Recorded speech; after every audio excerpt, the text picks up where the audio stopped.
Oh shit.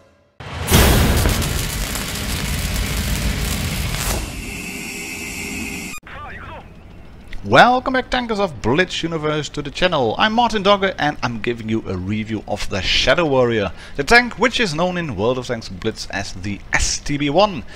It's actually a Type 74 Japanese medium tank. The STB-1 or STB was a prototype, as was the STA and the STB and the STC and the STD. But yeah, it's known as the STB-1 in World of Tanks Blitz, so I shall call it STB-1 in the review from here on. I'll leave it as a question for you what you should do in the tank, first and foremost. But most of the people who have been in the game for quite some time and who know how I play and take a look at this little bit of gameplay, you can already see that you have to use the gun depression. That doesn't save you from getting hit from time to time, so I will show you as well what will happen to the tank if the Death Star points at you and fires his gun. And believe me, it does not look pretty. If you're new to the channel, welcome. If you like the content, please click on the subscribe button in the down below. We're slowly growing towards 6k subscribers. I have a giveaway planned with some stuff from Gaming Awards UK, from the WoT Boys. Some really cool badges and pins which you can win. Full details will be available very shortly, but that one is coming up, and once I hit 6k of subscribers I will be able to do another giveaway with hopefully a lot of premium tanks. So yeah, hit that button, happy days, everybody will feel just fine.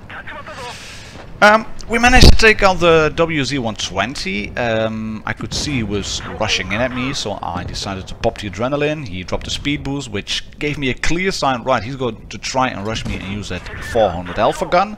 Bit of a mistake on his part. I was not using a rammer while I was recording these videos, and I'm going to show you later what my setup is in terms of consumables, ammo and equipment, although you can see the consumables already here and the ammo is pretty apparent as well, I think.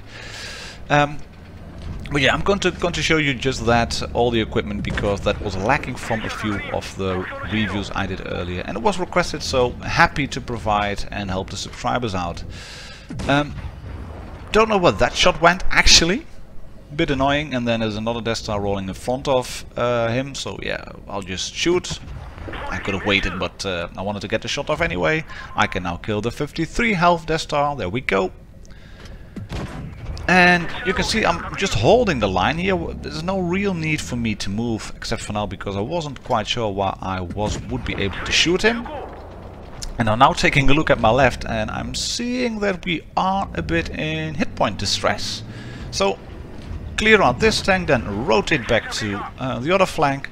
E75 is pushing up, T30 is still alive. That shot misses, that's unfortunate. I'm rushing shots, but I can go hold down again over here. And I'm now going to take one shot, there we go. And then take a look at the E75, alright, he's in all kinds of trouble, so I can shoot the ST again. No, E75 right through the back of the turret. No, ST, alright, he's rolling in. Don't want any of that. I'm going to shoot the E75. And they are making it a bit hard on themselves. I think that E75 shouldn't have pushed all the way to the bridge, because he's isolating himself, then getting whacked by our FV and then shot by the IS-8. And that leaves his platoon buddy alone against a tier 10 medium, a tier 10 tank destroyer and a tier 9 heavy. And yeah, he's not going to survive. I bounced a shot on his turret side, which is unfortunate. Take a bit of damage in return. But you can see what we've done. We've gone to a position where we could spot, where we were hull down, where we could put effective fire in, hold the line really, provide support fire from the side. It is a Shadow Warrior, you have to be slightly sneaky in it. It's not a frontline brawler. If you don't know how to play conservatively and sort of slight aggressively, or flank, if you don't know how to flank, how to read a map, then I would suggest to go down the lines.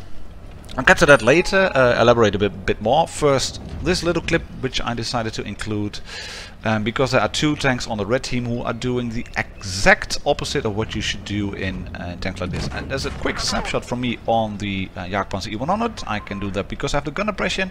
And you can see what I'm doing here. I notice what's happening. That budget. Oh my god. Well, hello Object 140.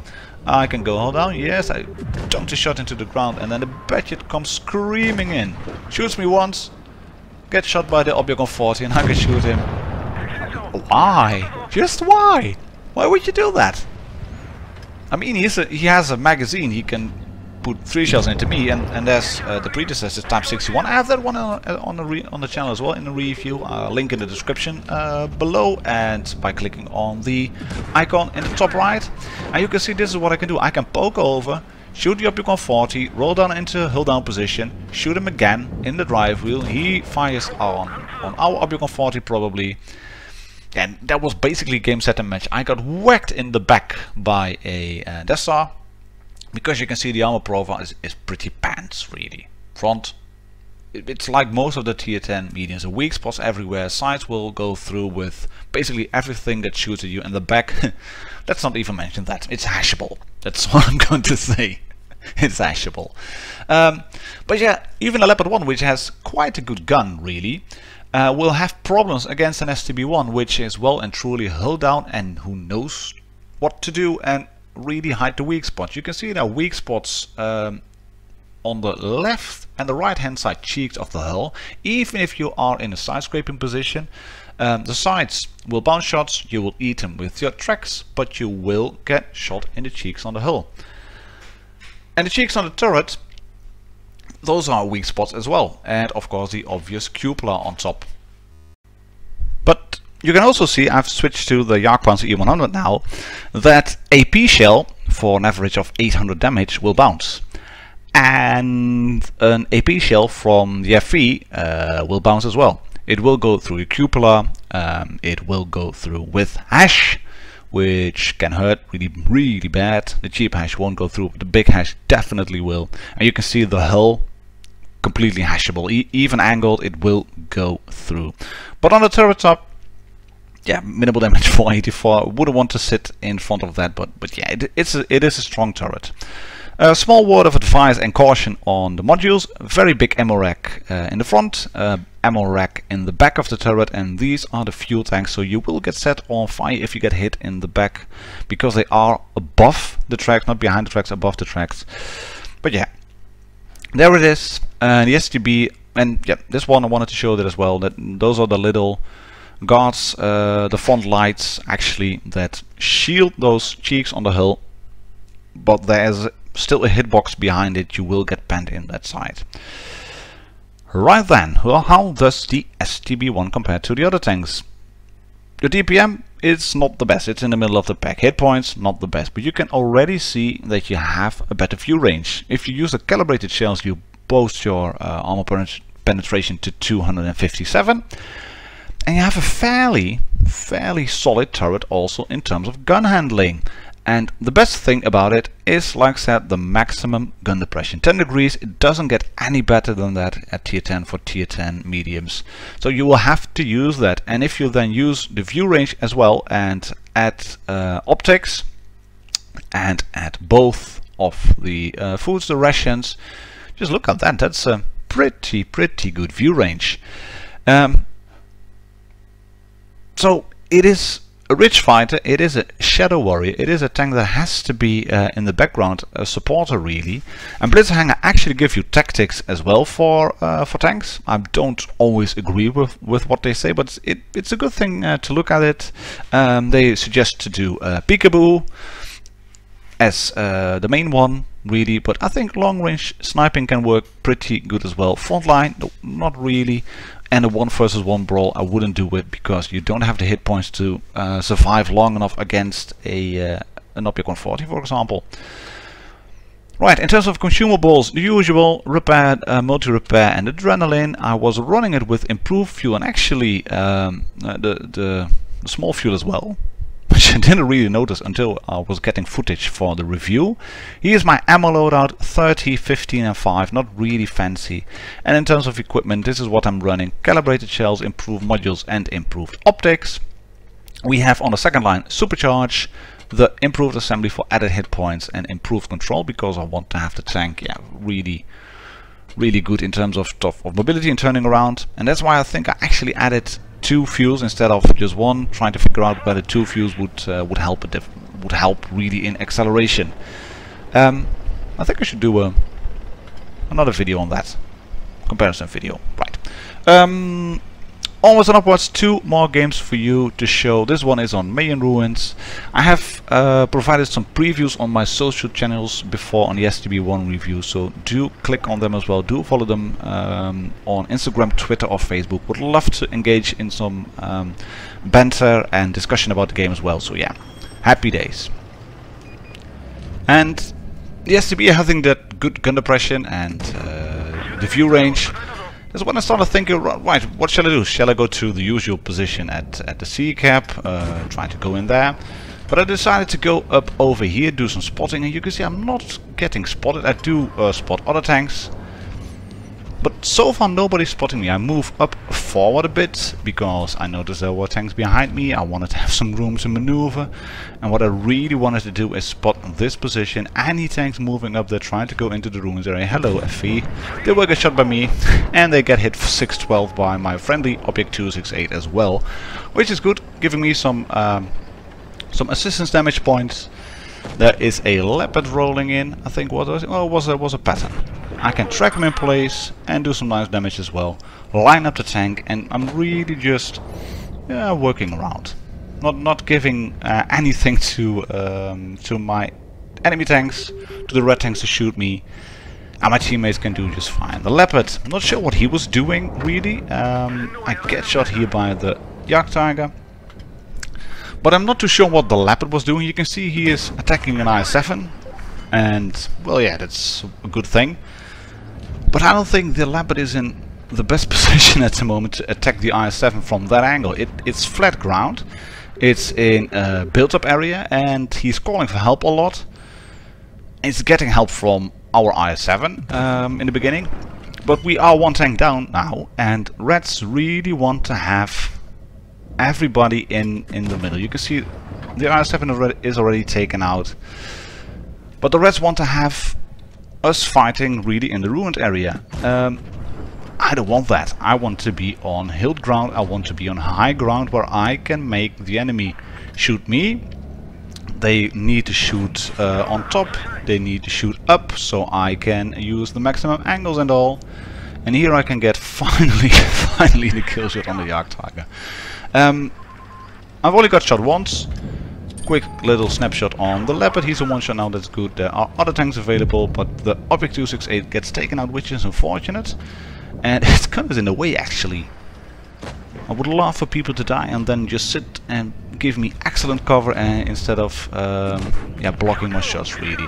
You can see I'm trying to do a lot of track shots as well, and in terms of hit points we're doing fine. This IS-7 is rolling in now. I can put a nice little shot into him for 338. Quick snapshot on the Leopard 1. No idea why he decided to rush in. But in the end this game is, well, it's not going to be a really monumental close game. But it isn't a very easy game as well. I'm actually using the IS-7 here for cover. I can shoot him. The E5 is taken out. There's an IS-4 on the cap at the moment. So I decide to go for AT. I missed the first shot completely. Annoying. Kill IS-4. Yes, of course I'm going to kill the IS-4 Leopard. Yes, thank you very much for the encouragement. Not sure why you wanted to say that, because yeah, for all intents and purposes he was trying to face IS-7s and other heavy tanks in a non-armored medium tank on flat ground. And I can track the FV here who quickly repairs and I'm in trouble, and this is what happens. Boom! 1231. Straight through. Big shot from from the Death Star straight into me. And that's what happens when you get shot by a Death Star with hash. He didn't even have to aim, he just aimed at the front of my hull and boom, it went straight through. And in terms of damage, this one is, well, less than the earlier one, but you can see I spotted up everybody on the red team. I got a fair amount of assistance damage done. So 1700, all well and good. Scout medal ready Walters, and of course a Top Gun. And yeah, it is indeed gun depression. And if you are then in an STB-1 and you see Dynasty's Pearl and you're looking at the matchmaking and you're thinking, right, this isn't too bad. We have one more medium in terms of matchmaking. Well, this one is a lot better than a few other games I've had recently. I've had one actually, which was on MAYAN ruins as well. 6 tank destroyers on our team, plus 1 heavy, versus 5 tank destroyers and 2 heavies. Can't wait for 5.1 to arrive and address that shit situation really. I don't mind having a game where there are 3 or 4 mediums, but the amount of tanks like 6, that's just annoying, really. There's an E50 over there. E50M actually. I do get pushed into a position which I kind of like to be in by the leopard, so maybe it was divine intervention, him bumping into me. But hey ho, we're just trying to get a shot in. Ooh, lovely. Hey, that's the first bounce. That's the second bounce. Nice one. 930, 350 on my turret top. And we can again work the hills. You can see what I'm doing. I'm just on the hillside, just sitting here, really turning around, and I'm not getting any shots at the moment. And I want to support my right flank, so I move into another hill down position and I have a bush for some cover as well. Can we shoot the waffle? Yeah, there we go. Nice 404 roll with HE. I'm just going to sit here. He's rolling back to APCR. I don't need any HE at the moment. Can go straight through and take out the waffle. Happy days. The biggest problem now for me is actually the Death Star. I know he's there. He's somewhere in the back. He's somewhere in their spawn. But I'm not sure whether he is going into the town area now, whether he was moving up. I know he's there because he shot me and I blocked a 930. And this is bad annoying as well, because the T-62 decides to rush in, actually draws all the guns towards me, and I'm stupid enough to try and shoot the IS, which I do, and I then get shot way too much. 962 health left. I lost way too much just trying to get one shot into the IS-4. Luckily I bounced one from the K91 autoloader. I can put another one into him. I had put a shot into the IS-4, which is now taken out. And I can get another shot for 438 on the E50M. So yeah, happy days. All well and good on this one. But there is still the Death Star somewhere lurking around. K91 is in the back, he's an autoloader. My teammates are not doing alright. Oh well, hello Death Star, there you are. 1800 tier 10 tank destroyer. Right, let's shoot you just for once. Soften you up just a little bit. But you can see, like with the first game, this is becoming a bit of hit point distress, and the E50M takes out our object 268, and that means it's becoming a bit of tank distress as well. I do get set on fire. WZ121 is taken out, even more distress. I can take out the K91, and look behind me. Oh shit. I laughed so hard when this one happened. 930 block. He shot my turret instead of my hull. Lovely stuff. This one is a lucky shot on the E50M as well. Straight through the turret front with APCR. I don't have to care about the FV at the moment because he has fired, and that means he is now preoccupied with loading, and he's getting arrested by a T-62A. So I take care of the E50M. And this is what saving hit points is about. And of course a bit of luck. We have a dead gunner, but that's all well and good. The T-62 is softening the FV up. He is reloading, he's getting rushed and set on fire, and then he can kill the FV. Thank you very much. I hope you've enjoyed this review, ladies and gentlemen, tankers of Blitz Universe. The STB-1, drive it with care, drive it hold down, use the view range, use the gun depression, and then you can do fantastic stuff with the tank. 5k damage just above, high caliber metal, bit lucky, well, really really lucky of course with that last bounce from the FV, because he shot my turret instead of my hull. But then again, without any luck, nobody would go any far in terms of getting a high win rate in World of Tanks Blitz. You have to have some luck in life, in game. So yeah, if you've enjoyed the review, please click on the subscribe button, please share the review with your friends and family, and I'll catch you all on the next one. Cheers, happy tanking, and bye bye.